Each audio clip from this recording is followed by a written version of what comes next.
Yesterday, we talked about all the key features of rational functions. Today, we're going to start by graphing them. We're going to graph these four functions. So the first thing I want you to do is look at the four functions and identify all asymptotes and all wholes. Press pause on your video. When you're ready for the answers, press play again. Okay, you can see that I have all the wholes and asymptotes identified. Again, we find the horizontal asymptotes. If the degree of the numerator is less than the degree of the denominator, then my horizontal asymptote is the x-axis, or y equals 0. In this case, there are no wholes because there were no factors that canceled. And my vertical asymptote is where my denominator is 0. So in this case, my vertical asymptote is at x equals -1/2. In number 2, I did have a factor that canceled. That created a hole. The hole happened at x equals 0. I got the 2 by plugging back into the simplified version of my function. There is a horizontal asymptote in this case because you can see the degree of the numerator is 1 more than the degree of the denominator. The degree of the numerator is equal to the degree of the denominator. Degree up top is 3, degree on the bottom is 3 as well. So my horizontal asymptote is the ratio of the leading coefficients. Leading coefficient in the numerator is 3. And from looking at the bottom, you have to determine what the leading coefficient is had you multiplied this whole thing out, and the leading coefficient would have been 1. So my horizontal asymptote is 3. And again, I get my vertical asymptotes where my denominator is 0. But after I find the whole, I'm only looking at the simplified version. So my vertical asymptotes are at 1 and -1. The x's canceling just gave me the whole. And again, when I graph this, I'm only going to look at the simplified version. In number 3, there was a slant asymptote. The degree of the numerator was 1 more than the degree of the denominator. There were no wholes. So I did the long division. The remainder does not matter for the long division. So my slant asymptote is 2x plus 2/3. And again, it's the equation of a line. My vertical asymptote is where the denominator is 0. So I had a vertical asymptote at 1/3.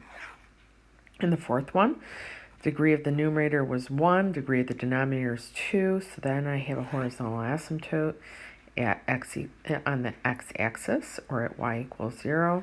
There were no wholes. I have a vertical asymptote where my denominator is 0. So x equals 0 and x equals -2. The next thing that I want you to do is determine where the y-intercept and the zeros are. Press pause on your video. When you're ready for the answers, press play again. So as you can see, to find the y-intercept, I plug in 0 for x. So if I plug in 0 for x, in this case, I would have gotten 1/1, so my y-intercept was 0, 1. There were no zeros. Zeros are determined when y equals 0. So to find the y-intercept, you plug in x equals 0. To solve for the zeros, you plug in 0 for y. So in my second one, again, I'm only looking at the simplified version after I find the whole. My y-intercept is none because there's actually a hole at the y-intercept. And then the zeros are determined by setting my simplified version equal to 0. And that happens when my numerator is equal to 0. So if I set the numerator equal to 0 and solve, I get plus or minus square root of 6/3. And in terms of graphing, that square root of 6/3, I'm just going to keep in mind, is about 0.8. We'll just call it 0.8, approximately 0.8. Then, third one, y-intercept 0, 0. Again, plug in 0 for x, find y, and the 0 here I get by setting the numerator equal to 0, and it's 0. So my y-intercept and my 0 are exactly the same place. In the fourth case, there is no y-intercept. I get that by plugging in 0 for x, and this is undefined there. And I do have a 0 at -1. I get that by setting my numerator equal to 0, or really the whole function equal to 0.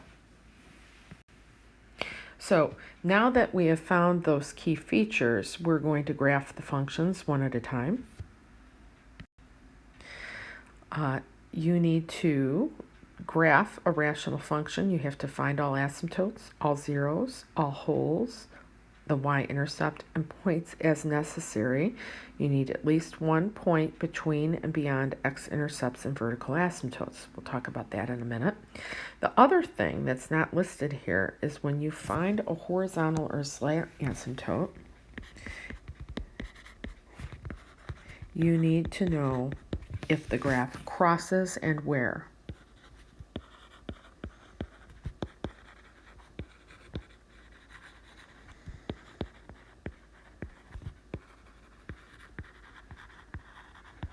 That will help us determine the graph as well. Okay, so in our first case, I have drawn in all the key features we find. I had a horizontal asymptote at y equals 0, or the x-axis. There were no holes. I had a vertical asymptote at x equals -1/2. You can see I have that drawn there.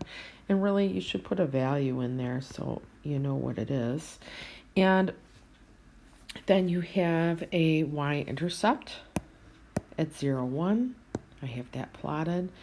And I have no zeros in this function, which means I'm never ever going to cross the x-axis. And that does save me from finding where and if my graph crosses the horizontal asymptote. In general, in order to know if a graph crosses a horizontal or slant asymptote, you set your function equal to the horizontal or slant asymptote. Let's write that down. To find if a function crosses a horizontal or slant asymptote, you set the function equal to the asymptote. And then one more thing. A function never is a very long time, crosses a vertical asymptote, and that's helpful as well. Okay, so now that we have that down, it's time to determine where my graph is. I have the key features drawn, and now what I do is I divide up my x-axis into intervals, and I'll show you what I mean. So I'm just going to right above here draw a number line, and I want to divide it up wherever I have a slant asymptote or a 0. So in this case, I really only have two intervals. I have an interval greater than -1/2 and an area less than -1/2. If I can determine if my function is positive or negative in each of these intervals, it will tell me if my function is above or below the x-axis. So if my function is greater than 0, it will be above, and if my function is less than 0, it will be below. So let's just check it. If you look past -1/2, and actually I even have a value here at 0, but let's pick 1. My numerator is positive, my denominator is positive, so my whole function is positive. So on this side, my function is going to be above the x-axis. On the left-hand side, I'm going to pick -1. My numerator will be positive, my numerator will be positive, my denominator will be negative, so my whole function is negative, which means on this side I'm going to be below the x-axis. So, and the other thing you have to know is that a function will approach a vertical asymptote no matter what, and again, it will never cross it. So now I have a really good idea about what my graph looks like. I'm going to have, let's see, pick a different color. I'm going to have my function above the x-axis over here. And again, I know it never crosses my horizontal asymptote. So my function will approach that asymptote in this direction. Then on the left-hand side, I know my function will be below the x-axis. And I'd like to find one value that is on the left-hand side just to make my graph a little bit more accurate. So let's just check here a value. I'm going to put in -1. If I put in -1, I get 1 over -1, right? Yep. So that means I will have the point -1, -1 on my graph.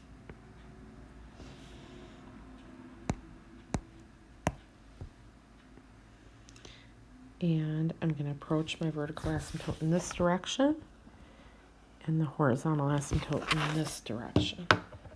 And there is the graph of my rational function. Here is number 2. Again, the first thing you're going to do is identify key features, which we've already done, and then you are going to draw those key features onto your graph. You'll notice that I've drawn in my horizontal asymptote at y equals 3. I have a hole at 0, 2. It's drawn in here. I have vertical asymptotes at 1 and -1. And then I have no y-intercept, but that is the hole. And I have zeros at plus or minus the square root of 6 over 3. And if you remember, that was approximately 0.8. And I've written my simplified function here because from now on, after we find the hole, we only care about the simplified version. Now, the next thing that I want to do is I'd like to know if I cross this horizontal asymptote, it's going to be really important information as I draw my graph. So let's see. In order to find if you cross a horizontal asymptote, you're going to set your function equal to the asymptote. So let's get that done. So I'm going to set g of x on page. G of x equal to my horizontal asymptote. And if I find a value that satisfies that equation, I'm going to know that's where it crosses. So let's see, g of x is 3x squared minus 2 over x plus 1, x minus 1. I'm going to set that equal to 3, and then we're going to solve.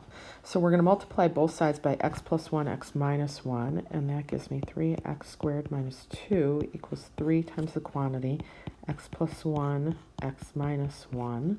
And then we're going to multiply out the right-hand side.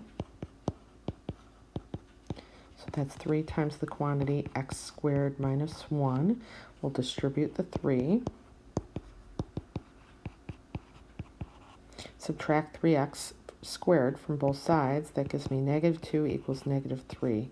And that is never true. So since that's never true, it will never cross.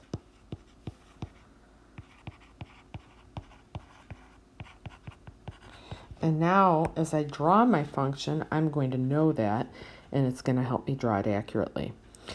Now that I've gotten that, I want to split my x-axis up into intervals. So I'm going to draw that below here.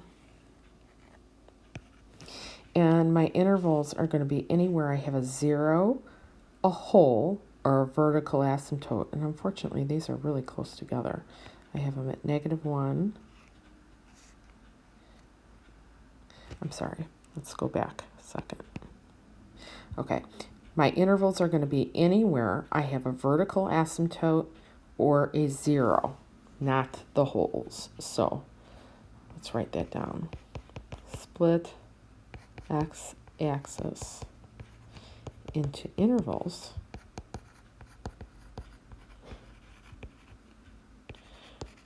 between 0s and vertical asymptotes. And that's going to tell us if our graph is above or below the x-axis as I check for some values. So I have vertical asymptotes at -1 and +1, And then I have zeros at plus or minus square root of 6 over 3. So that's square root of 6 over 3. This one is negative square root of 6 over 3. And again, really small. That kind of stinks, but it is what it is. So now, now I'm going to check to see if my function is above or below the x-axis in each interval. If I look past 1, I'm going to look at my function. Let's pick 10. That would make my numerator positive, this factor positive, this factor positive. So positive divided by two positive numbers is going to give me a positive. So that means that I'm going to be above the x-axis here. And now I'm going to, let's make this larger so we can see it. So in between positive root 6 over, what was it, 3? Positive root 6 over 3, my function, my numerator, let's see, that my numerator will be positive, my denominator will be positive and negative. Let's see. Make this smaller yet.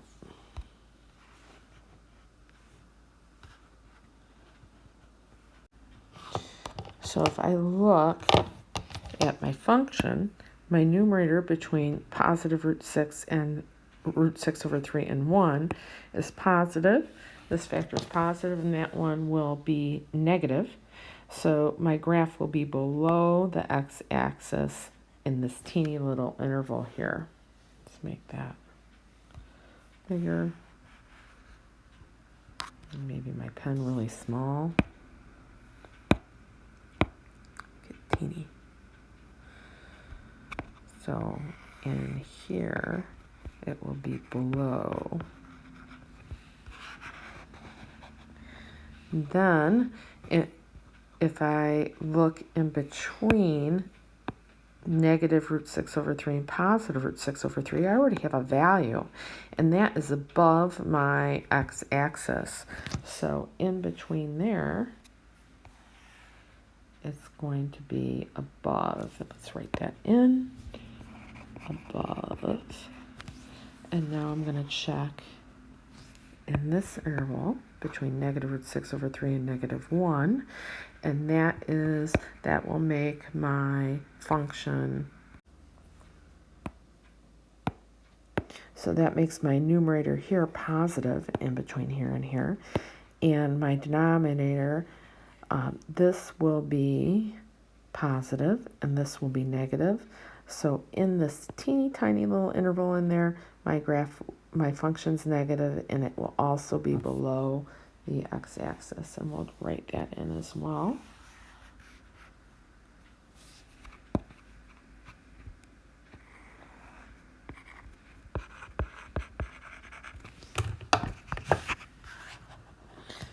So now I'm getting a really good idea about what my graph is going to look like. I don't know why I can't get this to turn. There we go.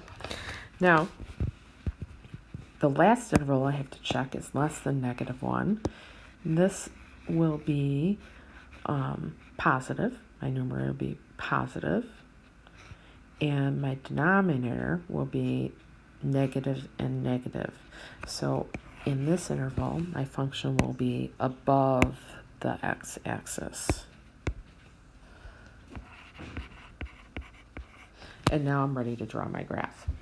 So, and again, I'd like to pick some nice values. So let's just pick some. If I pick a value past positive 1 and plug it in, let's pick 2. So if I plug in 2, I actually get 3 1/3. So I'm right going to be, let's see if this is 2, maybe right about, closer. Be closer there. And what I really care about most here is the general shape of the function that you draw. So I should have a graph that approaches my vertical asymptote there in a positive way. And we know that we're never going to cross a vertical asymptote, and also we're never going to cross the horizontal asymptote because I showed that when I set my function equal to the horizontal asymptote. Now, in between my asymptotes here,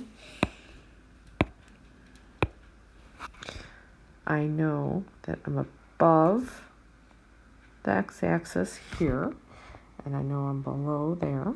And again, we never cross the vertical asymptote, so I'm going to get something that looks like that. And then on the other side, if I pick a value, say, I don't know, -2, and I plug that in, I believe I'm going to get 3 1/3 again. And that is going to be right about there. I'm going to have my function look like so. So there is our second rational function graphed. Takes a long time, but it is fun. So here is the next function we're going to graph. You can see that I have drawn in all the key features.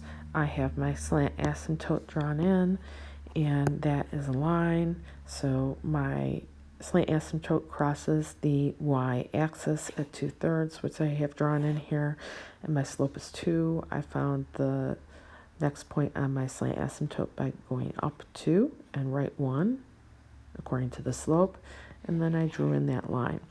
I have a vertical asymptote at x equals 1/3. It's drawn here. Now, I also had a y-intercept at 0, 0, and I had 1, 0 at the same place, and that's the only place I am going to cross my x-axis and also my y-axis. So that's going to be helpful for us in determining how the function looks. So the next thing I'm going to do is divide my x-axis up into intervals between asymptotes, so at 1/3, and zeros. So I have a 0 there. And again, that's kind of a small spot, but it is what it is. We're going to determine whether the function is positive or negative in each of those intervals so that it will help us determine what our function looks like. If it's positive, it's above the x-axis. If it's negative, it's below. So if I look past 1/3, say any value, let's say 10, it will make my numerator positive. It will also make my denominator positive. So my whole function is going to be positive, which then means I'm going to have my entire graph above the x-axis between 0 and 1/3. Let's say it is, I don't know, a 6. That will be positive, and this denominator will be negative, so the whole function there will be negative or below the x-axis. And then we're going to check to the left of 0, like -1. That makes my numerator, it will make my numerator positive and my denominator negative. So the whole function will be negative. So my function is going to be above the x-axis past 1/3 and below the x-axis when it's less than 1/3. I also need to determine if my function crosses the slant asymptote. And again, remember, it will never cross a vertical asymptote. So we will set our function, k of x, equal to the slant asymptote to c. So that would mean that 6x squared over 3x minus 1 would have to equal 2x plus 2/3. So now we'll multiply both sides by 3x minus 1.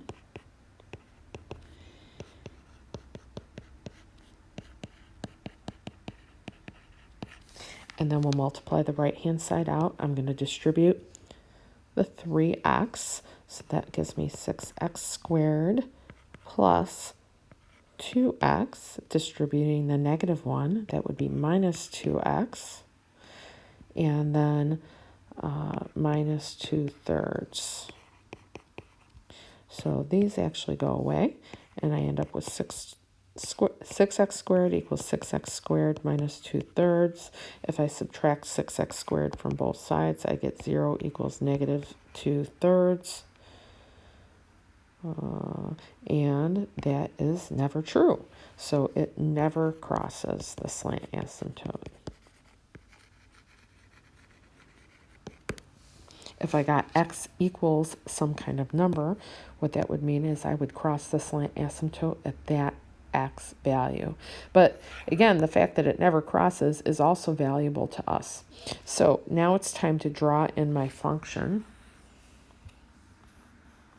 And I have all the information I need to know. I can always pick values to make my graph more accurate. The main thing I'm looking for here is the shape. So I'm approaching all my asymptotes, and I know I don't cross any. Past a third, my function is going to be positive. So if I pick a value, let's pick value 1 and see where my function is. So if I do that, if x is 1, that makes my numerator 6 and my denominator -4. Excuse me, not -4. -1 in the denominator, or +1 in the denominator would be 2. So that's 3. So at x equals 1, my function value is 3. Let's make that pink so we can tell the function from the non-parts of the function. So now I know my graph has to approach that slant asymptote, and it has to approach my vertical asymptote. So I'm going to have a value like that. You'll also notice I'm not going to have any values below the slant asymptote over here. We'll approach to infinity there and infinity on that side. Now, in between here, I know between x equals 0 and x equals +1/3, we decided it was below the x-axis. So I'm going to have my function approach that vertical asymptote that way. And I know that to the left of 0, my function's below the x-axis, so I'm going to have it approach my slant asymptote in that direction. And now we have drawn that rational function. I'd like you to give this one a try. Press pause on your video. When you're ready for the answer, press play. Okay, I have this drawn in. You can see I have drawn in my key features. I have my vertical asymptotes. I have my horizontal asymptote. You can see that the only place we cross the horizontal asymptote is at the 0, x equals 1. X equals -1. I don't know why I missed drawing that negative sign there. And so that's going to help me decide that if I know that I'm only crossing there, there's not a lot I can do. Once my graph is above that horizontal asymptote, it's going to help show how the function is shaped. You can see that I have divided my intervals on my x-axis between values where there's a 0 or a vertical asymptote. So it shows if my function is above or below the x-axis. Over here it's going to be above because it's positive, and in between -1 and 0 it's below. In between -1 and -2 it is above, and then to the left of -2 it's below. And I've drawn my function in. Now I'd like you to work on the assignment that I've posted online. Have a great day.